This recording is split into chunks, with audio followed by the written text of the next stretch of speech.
Մի հետաքրքիր, բայց միևնույն ժամանակ շատ զազրելի քրեական վարույթի մասին էի ցանկանում հանրությանը իրազեկել, որը նախաձեռնված է քրեական օրենսգրքի 297-րդ հոդվածի 2-րդ մասի 3-րդ կետով, եւ խոսքը վերաբերվում է TikTok-յան հարթակում հայտնի Հայկ Եղիյանի կողմից Նիկոլ Փաշինյանին հասցված վիրավորանքին։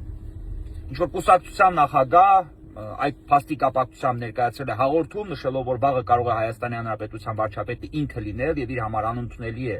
երբ որ վարչապետին վիրավորում են ու քննչական կոմիտեն առանց հապաղելու քաղաքացուն ձերբակալել է եւ նախաձեռնել քրեական վարույթ 297-րդ հոդվածի 2-րդ մասի 3-րդ կետով։ Այս պայդրությամբ քաղաքացին արդեն 2 օր է շարունակ գտնվում է ձերբակալվածների պահման վայրում, իսկ վաղն էլ պարզ կլինի այս միջին ծանրության ենթադրյալ արարքի համար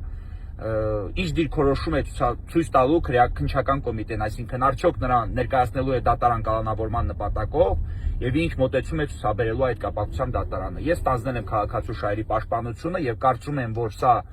նաեւ սահմանադրական դատարանի հանրահայտ որոշման անտեսում է, որով հակասահմանադրական է ճանաչվել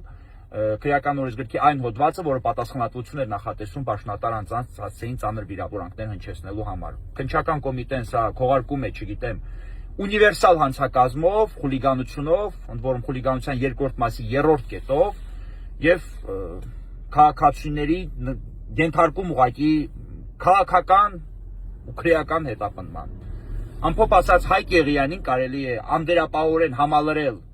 այս պայդրությամբ քաղաքական հետապնդման ենթարկվող անձանց ցուցակում եւ այս մասին պետք է հրապարակային խոսել, բարձրաձայնել այս հարցը, բարձրաձայնել այս խնդիրը, որովհետեւ ես վստահ եմ, որ Հայկ Եղիյանը այս պայդրությամբ պետք է իր ձերբակալվածի կարգավիճակով հանդերձ համարվի քաղբանտարկյալ,